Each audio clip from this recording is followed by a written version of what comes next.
Je suis Marie-Christine Bordeaux, vice-présidente culture et culture scientifique de l'Université Grenoble-Alpes.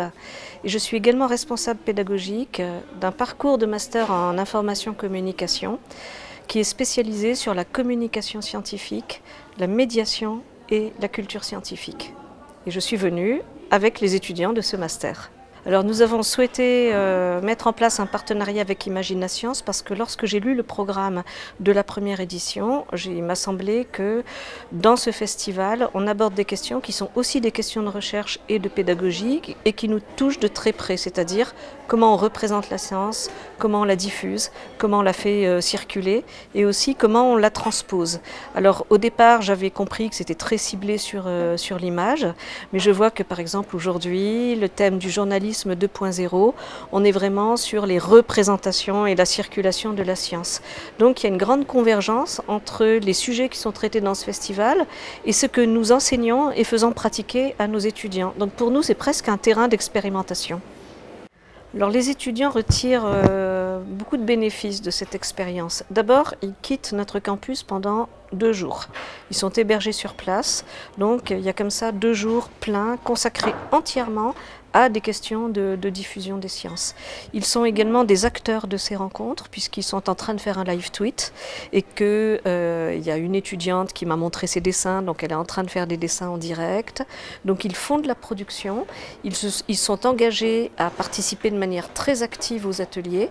Donc c'est vraiment pour eux à la fois un terrain où ils viennent apprendre des choses et un terrain où ils viennent faire et même proposer des choses.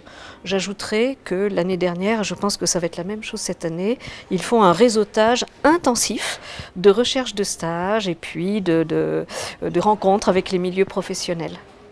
J'espère que le Festival Imaginascience a un long avenir devant lui parce que nous souhaitons rester partenaires de ce festival et intensifier nos relations. Par exemple, cette année, on ne l'a pas fait sur le thème du journalisme et nous avons une école de journalisme à Grenoble. On aurait pu imaginer qu'un autre parcours de master, donc notamment notre école de journalisme, vienne à Annecy. Et donc, j'attends la thématique de l'année prochaine pour savoir au niveau de l'ensemble de l'Université Grenoble-Alpes, quelles sont les filières qui pourraient être mobilisés, invités à venir participer. Alors je ne sais pas s'il faudrait faire évoluer ce partenariat. Moi je suis très contente du format court et intensif.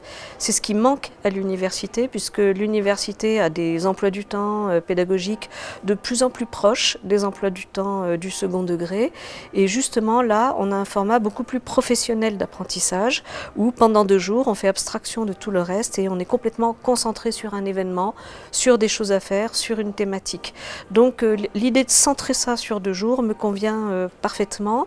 Nous préparons en amont avec une des enseignantes du master qui est invitée aujourd'hui, Marion Sabourdi, qui est responsable éditoriale du réseau social Écosciences.